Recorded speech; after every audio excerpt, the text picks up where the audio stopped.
सब सोचते हैं कि पेट खाने के लिए और खाना पेट के लिए, और अपने विचारों में इतना ही ऊंचा जा सकते हैं।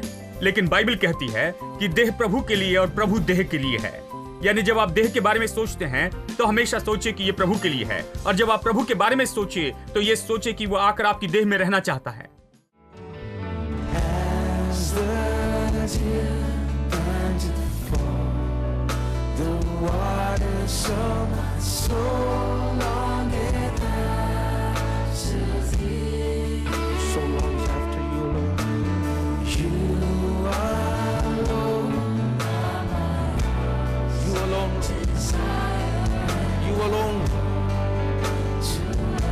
To worship you.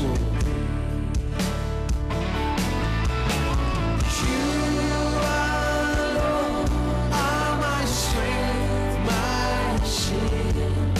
To you alone may my spirit heal. You alone are my heart's desire. I long to worship as the deer pants, as the deer pants for the water, so long and after thee. Oh, you alone are my heart's desire.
गलातियों अध्याय 3 वचन 7।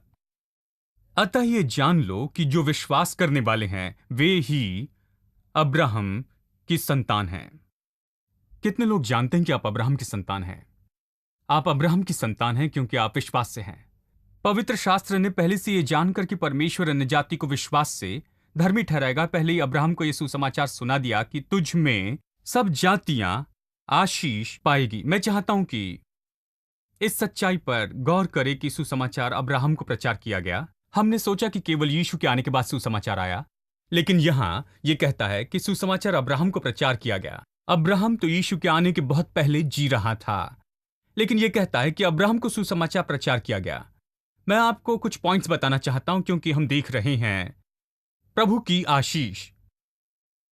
प्रभु की आशीष अच्छे से समझ सकते हैं यदि हम अब्राहम की आशीष समझते हैं तो, क्योंकि संसार यह देख सके कि प्रभु की आशीष कैसी है। प्रभु को एक मनुष्य को चुनना पड़ा जो प्रभु को नहीं जानता था, और उसे खुद की ओर लाना पड़ा और खुद को उस पर प्रकट करना था, और उससे इतनी बहुतायत से आशीष देनी थी, उससे बड़ा देश बनाना था। केवल इसलिए नहीं कि वो और ये जो देश है वो आशीष पाए, यह प्रभु का मकसद नहीं था, क्योंकि प्रभु केवल अब्राहम का प्रभु नहीं है, वो आदम का प्रभु है। सच में हमें यह नहीं भूलना चाहिए कि संसार तो अब्राहम के आने के पहले से ही था। परमेश्वर ने आदम से शुरू किया, यानी परमेश्वर मनुष्य के बारे में सोचता है, केवल अब्राहम और उसके लोगों के बारे में ही नहीं। हमें गलत विचार नहीं लेना चाहिए, लेकिन प्रभु को एक मनुष्य को चुनकर उससे देश बनाना था और उन्हें संसार के सामने रखकर संसार को दिखाना था कि लोग इसे देखकर समझ सके कि परमेश्वर के लोग ऐसे होते हैं। लोग ऐसी ही आशीष पाते हैं जब वो प्रभु पर भरोसा और विश्वास करते हैं। यानी वो आकर्षित करने वाले हो जाएं, वो बाकी संसार को आकर्षित करे इस परमेश्वर की ओर, जीवित प्रभु की ओर। प्रभु केवल इसी तरह काम करना चाहता है और यही उद्देश्य था अब्राहम को चुनने और इस्राएल देश को चुनने में, कि परमेश्वर के खास उद्देश्य के लिए। और ये सब यानी अब्राहम को सुसमाचार प्रचार किया गया, बाइबल कहती है। यानी सुसमाचार तो पहले ही वहां पर था, यीशु के आने के पहले से ही। देखिए, यीशु के आने के पहले पुराने नियम में सुसमाचार प्रचार किया गया, या कहिए पुरानी वाचा के समय में यह प्रचार किया गया। एक छाया के रूप में यह प्रचार किया गया, भविष्य बताने के रूप में कि क्या होने वाला है। नई वाचा में हमारे पास सुसमाचार का पूरा होना है। पुराने नियम में जानवरों का बलिदान और वो सब कुछ था।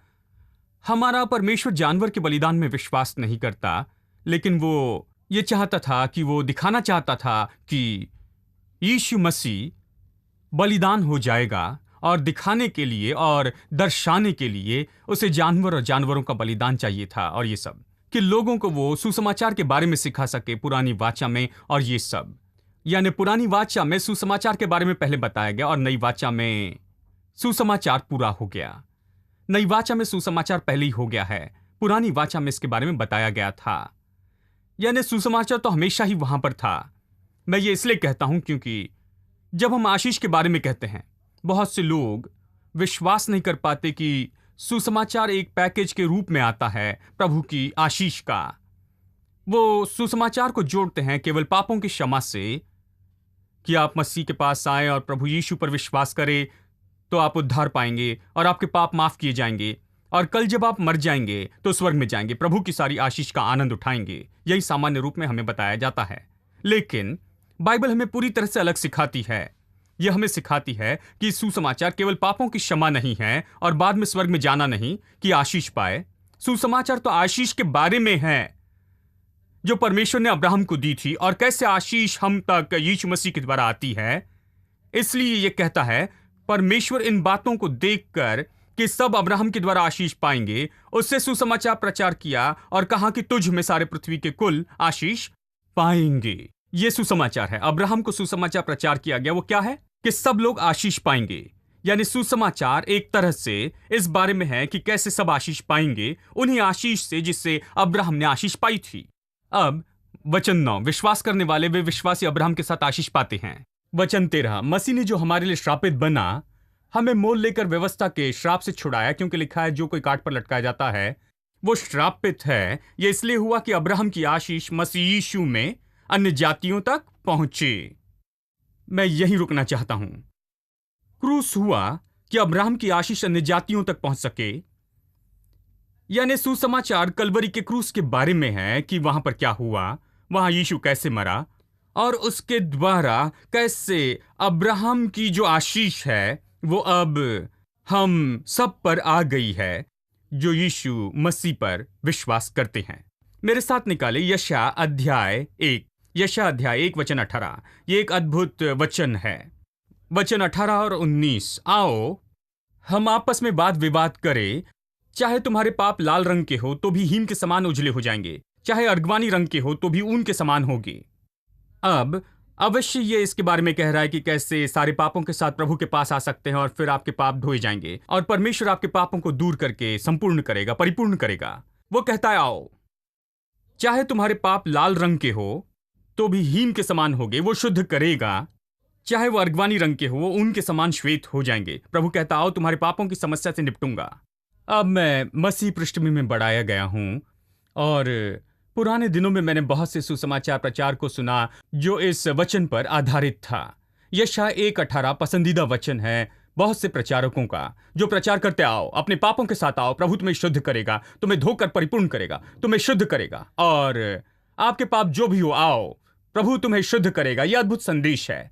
लेकिन मुझे याद नहीं कि कभी कोई वचन 19 की ओर गया हो, और वचन 19 तो वचन 18 के बाद में आता है। यह वचन 18 के साथ ही आता है, यह वचन 18 के बाद आता है। वचन 18 में जो कहा गया ये उसे आगे कहता है। वचन 18 कहता है, आओ मैं तुम्हारे पापों की समस्या दूर करूंगा, तुम्हें धोकर शुद्ध कर दूंगा। फिर वचन 19 कहता है, यदि तुम आज्ञाकारी होकर मेरी मानो तो तुम इस देश के उत्तम पदार्थ खाओगे। अब यहीं पर विश्वासियों को समस्या होती है। उन्हें वचन 18 स्वीकार करने में समस्या नहीं। वो कहते हैं प्रभु की स्तुति अपने पापों के साथ आए, प्रभु शुद्ध करेगा। लेकिन यदि आप कहें यदि तुम आज्ञाकारी होकर मानो तो देश की उत्तम उपज खाओगे, तो कहते खैर यह आपके लिए नहीं है। हम हमेशा कहते हैं कि केवल तभी हम अच्छा खाएंगे या केवल तभी हमें कुछ अच्छा मिलेगा जब हम मर कर स्वर्ग में जाएंगे। हमें बस यही बताया गया है। इस समय हमें कुछ नहीं मिलेगा, केवल स्वर्ग में जाने पर सब कुछ मिलेगा। यहां बताता है मैं तुम्हें शुद्ध करूंगा, परिपूर्ण करूंगा जहां तक पाप की बात आती है। और फिर तुम्हारे परिपूर्ण होने के बाद यदि तुम आज्ञाकारी होकर आज्ञा मानते हैं, इसका अर्थ है कि यदि तुम्हारा मन बिल्कुल सही है और सही चीजों पर विश्वास करने लगे, मेरे मार्गों में चलना शुरू करो और मेरे वचनों पर विश्वास करना शुरू करो और मेरी प्रतिज्ञाओं पर विश्वास करो और मेरे पीछे चलने लगो, यही इसका अर्थ है आज्ञाकारी होकर मानना। तब तुम देश की उत्तम उपज खाओगे। अब मैंने आपको बताया था कि ये काफी नहीं है, क्योंकि इन दिनों में गुड बेटर बेस्ट है। हमारी सोच में हम चीजों के बारे में सोचते हैं।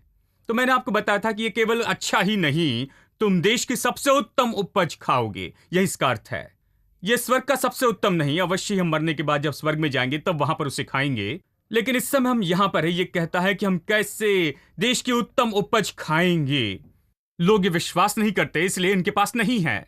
जब हम इच्छा रखकर आज्ञाकारी होते हैं, जब हम इच्छा से इस सच्चाई को लेते हैं, उद्धार पाने के बाद में, पापों से निपटने के बाद, जब हम इच्छा रखना शुरू करते हैं कि इस सत्य को ले, केवल तभी हम आशीष में चल सकते हैं।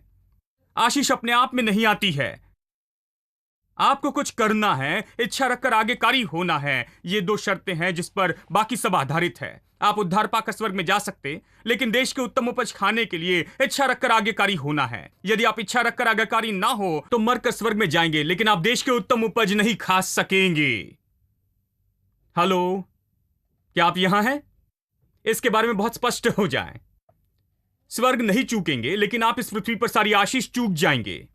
आप स्वर्ग नहीं चूकेंगे क्योंकि यीशु के लहू ने आपको शुद्ध किया है, लेकिन आप बाकी सब चूक जाएंगे। प्रभु जो आपको और आपके द्वारा करना चाहता है, आप उसे चूकेंगे। सारी आशीष जो आपके लिए तैयार की है, यदि आप अपना मन सही न कर ले और इच्छा रखकर आज्ञाकारी न हो और इस सच्चाई को न लेके सत्य कैसे आपके लिए रखे हैं, आप कभी इसका आनंद नहीं उठा पाएंगे। ये आप पर ऐसे ही अपने आप नहीं आएगी, ये केवल विश्वास से ही आपके लिए उपयोग की जाएगी। और किसी तरह से इस पृथ्वी पर आप नहीं जी सकती हैं और तरीके से अनुभव नहीं कर सकते।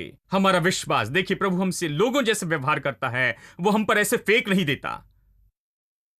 हम जानवर नहीं हैं, जानते हैं, जैसे उन पर खाना फेंकते हैं। नहीं, वो कहता है तुम खाना चाहते हो, उत्तम खा सकते हो, लेकिन विश्वास करना होगा, तुम्हें आना होगा, बैठना होगा, तुम्हें लेकर खाना होगा। तुम्हारे हाथ हैं, तुम्हारे पास मन है, तुम ठान लो कि क्या खाओगे और आकर खा लो। वो इसे जबरदस्ती गले से नहीं उतारेगा, वो इसके लिए जबरदस्ती नहीं करेगा कि आप खुद आएंगे और विश्वास से इसे पाएंगे, इसी तरह खाओगे। प्रभु इसी तरह व्यवहार करता है, क्योंकि वो जानता है कि उसने हमें अपने स्वरूप और समानता में बनाया, इसलिए वो हम पर जबरदस्ती नहीं करता। केवल हमें आना है, विश्वास के साथ निर्णय लेते हुए, ठान कर, इच्छा रखकर हमें आना है और उसमें भागी होना है। मैं इच्छा रखने के भाग के बारे में कहना चाहता हूं, फिर बाद में आज्ञाकारिता के भाग के बारे में बताऊंगा। लेकिन इच्छा रखने का भाग, क्योंकि मैं चाहता हूं कि सब प्रभु के आशीष में चले। इसे प्रचार करने का मेरा यही लक्ष्य है। मैं केवल संदेश देने के प्रचार नहीं करता, मैं चाहता हूं कि लोग प्रभु की आशीष में चले, इस जीवन में और सच में, आपकी आत्मा, प्राण और शरीर में, हाथों के कामों में, अपने धन में, परिवार के जीवन में, हर तरह से प्रभु की आशीष में चले। उत्तम खाएं। क्या आपके पास उत्तम है? क्या आप उत्तम का आनंद लेते हैं? क्या सबसे उत्तम विवाह है? क्या सबसे उत्तम परिवार है? सबसे उत्तम करियर है? क्या आप व्यापार में सबसे उत्तम है? हर तरह से सबसे उत्तम है आपके जीवन में? क्या आप खुश हैं? क्या अपने जीवन का आनंद उठाते हैं जैसे आनंद लेना चाहिए प्रभु की मदद से? क्या प्रभु इन तरीके से आपके जीवन में असली है? क्या प्रभु ने आपके लिए तैयार की हुई आशीषों का आनंद उठा रहे हैं? अद्भुत है कि आपने उद्धार पाया, अद्भुत है कि आपका जीवन प्रभु को आपने दिया है, लेकिन क्या आपने अपना मन सही कर लिया है? इच्छा रखी है? क्या आपने सत्य को गले लगाया है? क्या आप आशीष में चल रहे हैं? आज यही सवाल है।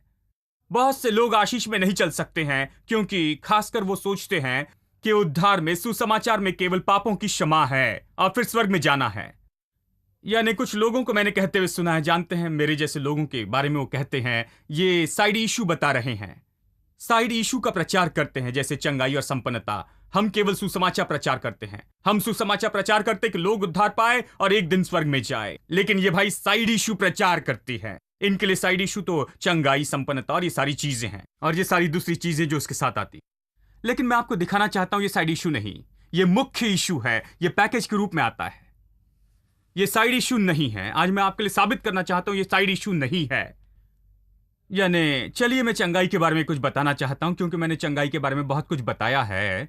मैं भौतिक आशीष के और इन सारी बातों के बारे में बताना चाहता हूं, क्योंकि इसी क्षेत्र में लोगों को परेशानी होती है। यहां तक कि जो लोग चंगाई में विश्वास करते हैं, जानते हैं, उन्हें भौतिक आशीषों में विश्वास करने में परेशानी होती है। क्योंकि मैं ऐसे पृष्ठभूमि से आया हूं जहां पर चंगाई पर जल्दी से विश्वास करते, लेकिन भौतिक आशीषों पर विश्वास करना मुश्किल था। हम हमेशा उसके विरुद्ध में थे। जानते हैं, हम हमेशा कहते हैं संसार के लोग हैं, भौतिक आशीषों के बारे में कहते हैं, प्रभु इन बातों में कभी नहीं आता, प्रभु कभी ये नहीं देता, प्रभु का इससे कोई संबंध नहीं, इसी तरह सोचते थे। इसलिए आज मैं इस पर ज्यादा ध्यान देना चाहता हूं, क्योंकि यहीं पर बहुत से आत्मिक लोगों को मुश्किल होती है।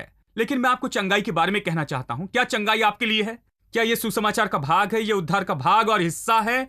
क्या यह सुसमाचार का भाग और हिस्सा है? मैंने उस दिन आपको बताया था जब यीशु ने कहा कि परमेश्वर की आत्मा मुझ पर है।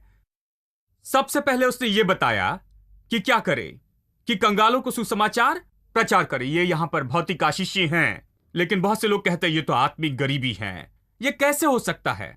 जानते हैं, इसका कोई संबंध नहीं, भौतिक चीजों के बारे में वो कहते। लेकिन ये स्पष्ट है, मैं कंगालों को प्रचार करने आया हूं। केवल वही नहीं, जब यूहन्ना बपतिस्मा देने वाले के चेलों ने पूछा क्या तू वही है जिसकी हम राह देख रहे हैं, क्या तू ही मसीहा है, उसने कहा हाँ, सुसमाचार कंगालों को प्रचार किया जा रहा है, जाकर उससे कहना। कंगालों को प्रचार किया जा रहा है, उससे बताओ मैं वही हूं, मैं वही हूं। यहां वो फिर से इसे बताता है। मैंने आपको बहुत बार बताया था कि पौलुस ने 2 कुरिन्थियों अध्याय 8 वचन 8 में वो कहता है, तुम हमारे प्रभु यीशु मसीह का अनुग्रह जानते हो कि कैसे वो धनी होकर भी कंगाल बना, कि उसके कंगाल होने से तुम धनी हो जाओ। बाइबल इन चीजों के बारे में बहुत ही स्पष्ट है। यानी सुसमाचार कंगालों के लिए वो कहता है। अब कंगालों को सुसमाचार अक्सर आप नहीं सुनते इन दिनों में। यदि आप कंगाल से कहें यीशु मसीह को ग्रहण करो और गरीबी में ही बने रहना, एक दिन जब आप मरेंगे तो बंगला होगा ऊपर आसमान में, मरने के बाद, वो इसके लिए आमीन नहीं कहेंगे। कोई आश्चर्य नहीं कि कोई इन चीजों के पीछे जाना नहीं चाहता। जानते हैं, मैं सुसमाचार बताता हूं कि यीशु इस संसार की गरीबी की समस्या का हल है। हम ये क्यों नहीं बताते हैं? मैं बस यही कह रहा हूं। देखिए, इसलिए मैंने बताया कि उस स्त्री ने आकर उस कीमती सुगंधी तेल को उंडेल दिया और उसे धोया और ये सब। जानते हैं, सब ने इसे देखकर कहा कि हम इसे बेचकर कंगालों को दे देते थे। लेकिन यीशु ने कहा जहां भी यह सुसमाचार प्रचार किया जाएगा, यह बताया जाएगा। क्या बताया जाएगा? कि स्त्री ने उसके सिर पर सबसे कीमती सुगंधी तेल उंडेल दिया था। यह बताने में क्या भलाई होगी? क्या बताया जाएगा? उसने कहा जहां भी सुसमाचार प्रचार होगा यह बताया जाएगा। जानते हैं उसने ये क्यों कहा? उसने कहा यह मुझे मेरी मृत्यु के लिए तैयार कर रही है, इसलिए वो ये कर रही है। उसे छोड़ दो, उसने कहा, वो मेरी मृत्यु की तैयारी कर रही है। जबकि दूसरों ने कहा कि इसे बेचकर कंगालों को दे दे। वो उसे मृत्यु के लिए तैयार कर रही थी। वो मरने वाला था और वो उस पर तेल उंडेल रही थी और उसकी मृत्यु के लिए तैयार कर रही थी। यानी उसका अर्थ था, हर कोई विश्वास करता है कि संसार की गरीबी की समस्या दूर करने के लिए तो हमारे पास जो है उसे लेकर उससे बेचने की कोशिश कर गरीबों को देना चाहिए।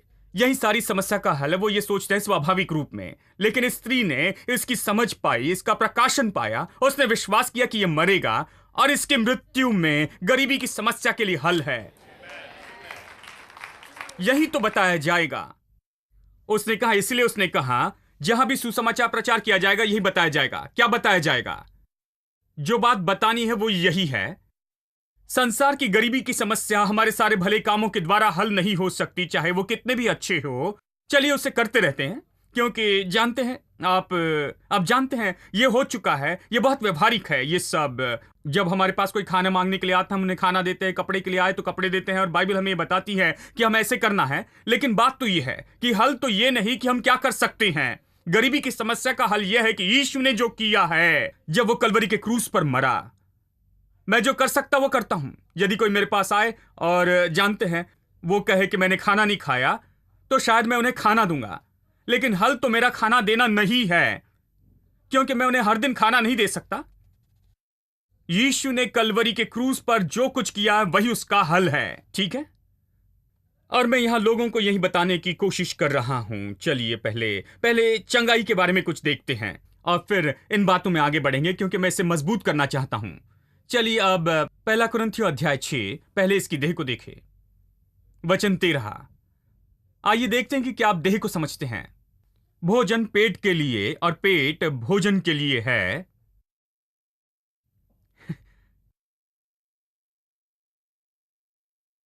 यह संसार की नीति है। जब यह कहता है पेट तो सब खाना सोचते हैं। जब यह कहता है भोजन तो सब पेट सोचते हैं।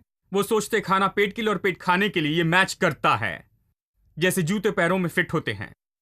जूते पैरों के लिए और पैर जूतों के लिए, जानते हैं। यानी वो पेट को इसी तरह देखते हैं, खाना पेट के लिए और पेट खाने के लिए है।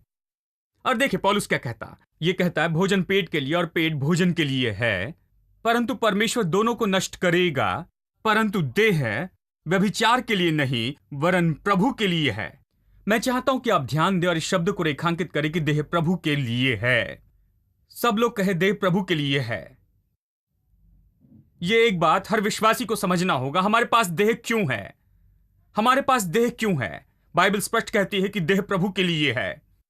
हमारे पास देह है क्योंकि प्रभु हमारी देह चाहता है। उससे हमारी देह क्यों चाहिए? क्योंकि यदि उस पृथ्वी पर काम करना चाहता है, यदि वो कहीं जाना चाहता है, उसे इस देह के द्वारा जाना होगा। यदि वो कुछ करना चाहता है, इस हाथों के द्वारा करना होगा। यदि उसे कहीं पर जाना है तो मेरे पैरों से जाना होगा। संसार में इसी तरह उसे काम करना होगा, मनुष्यों के द्वारा देह में। यानी देह प्रभु के लिए है। सब लोग कहे देह प्रभु के लिए है और प्रभु देह के लिए। यह कितना अद्भुत विचार है। सब सोचते हैं कि पेट खाने के लिए और खाना पेट के लिए, और अपने विचारों में इतना ही ऊंचा जा सकते हैं। लेकिन बाइबल कहती है कि देह प्रभु के लिए और प्रभु देह के लिए है। यानी जब आप देह के बारे में सोचते हैं तो हमेशा सोचे कि यह प्रभु के लिए है, और जब आप प्रभु के बारे में सोचे तो यह सोचे कि वह आकर आपकी देह में रहना चाहता है। क्या आप जानते हैं कि स्वर्ग का परमेश्वर, जो स्वर्ग में पूरी महिमा और सुंदरता में रहता है, वो वहां रहना नहीं चाहता था। वो नीचे पृथ्वी पर आया, और वो इस पृथ्वी पर चलना और रहना नहीं चाहता था। वो मनुष्य के दिल में रहना चाहता है। इसीलिए वो क्रूस पर मरा। परमेश्वर के रहने के लिए सबसे उत्तम जगह वो हम हैं। इसके बारे में सोचिए। वो स्वर्ग में रहना नहीं चाहता और कहीं रहना नहीं चाहता। वो हमारे अंदर रहना चाहता है। बाइबल यही सिखाती है। अब देखिए वचन 19। क्या तुम नहीं जानते कि तुम्हारी देह पवित्र आत्मा का मंदिर है, जो तुम में बसा हुआ है और तुम्हें परमेश्वर की ओर से मिला है, और तुम अपने नहीं हो? क्या तुम नहीं जानते, बहुत से विश्वासी नहीं जानते कि आपकी देह पवित्र आत्मा का मंदिर है जो तुम में है और प्रभु की ओर से मिला है। तुम अपने नहीं हो। सब लोग कहे मैं अपना नहीं हूं। देखिए वचन 20। क्योंकि दाम देकर मोल लिए गए हो। अब सब लोग जानते हैं कि हम दाम देकर खरीदे गए हैं। हम नहीं सोचते कि देह दाम देकर खरीदी गई है। बहुत से विश्वासियों को इसकी समझ लेनी होगी। इसे सुनिए, दाम देकर मोल लिए गए हो, इसलिए अपनी देह के द्वारा परमेश्वर की महिमा करो। अपनी देह और आत्मा के द्वारा जो परमेश्वर की है। इसका अर्थ है जब उसने दाम चुकाया तो उसने केवल आपकी आत्मा के लिए दाम नहीं चुकाया, लेकिन आपकी देह के लिए भी चुकाया। परमेश्वर ने आपके लिए दाम चुकाया और आपकी देह भी खरीदी है। यह प्रभु की है, यह आपकी भी नहीं है। यह प्रभु की है। आपको इसे प्रभु को समर्पित करना है। अपनी देह से वही करे जो प्रभु चाहता है, वही जाए जहां वो चाहता है, वही करे जो वो चाहता है। उस तरह से जिए और फिर देखिए कि देह कितनी अच्छी होती है। हमारी देह प्रभु के लिए और प्रभु देह के लिए है। देह के जो मालिक हैं वो आप नहीं हैं। आप देह के भंडारी हैं, इसकी देखभाल करने वाले हैं। आप इस देह के इंचार्ज हैं। आपको यह देह दी गई है, लेकिन मालिक तो प्रभु है। बाइबल यही दृष्टिकोण सिखाती है। ठीक है। अब इसीलिए मैं विश्वास करता हूं कि चंगाई आज के लिए है, क्योंकि प्रभु चाहता है कि यह देह अच्छी हो, क्योंकि प्रभु इस देह के द्वारा काम करना चाहता है। हालांकि मृत्यु अभी भी है। मृत्यु से सबसे अंत में निपटा जाएगा। अब तक उससे निपटा नहीं गया है। खैर, उससे निपटा गया है, लेकिन मनुष्य की जो मृत्यु है उससे बाद में निपटा जाएगा, जहां बाद में मृत्यु नहीं होगी। बाइबल कहती है कि एक दिन आएगा कि फिर मृत्यु ना होगी। लेकिन इस समय प्रभु ने हमें चंगाई दी है और तंदुरुस्ती और ये सारी चीजें हैं, क्योंकि वो इस देह का उपयोग करना चाहता है। जब तक हम चंगे हैं, जब तक हम तंदुरुस्त हैं, तब हमारी देह उपयोगी देह होगी उसके लिए। इसीलिए वो चाहता है कि ये देह अच्छी हो और चंगी हो और तंदुरुस्ती में रहे। He walked where I walked, you guys. He stood where I stand. He felt what I feel. He understands. He knows my frailty. Shared my humanity. Tempted in every way. Yet without sin.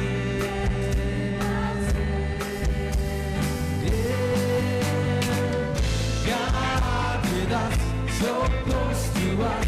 God with us, Emmanuel. Oh, God with us, so close to us. God with us, Emmanuel.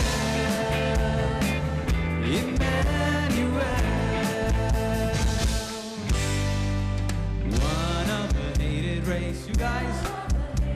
Stung by the prejudice, out of suffering and justice. Yet he forgave, wept for my wasted years, paid for my wickedness. He died in my place, that I might live.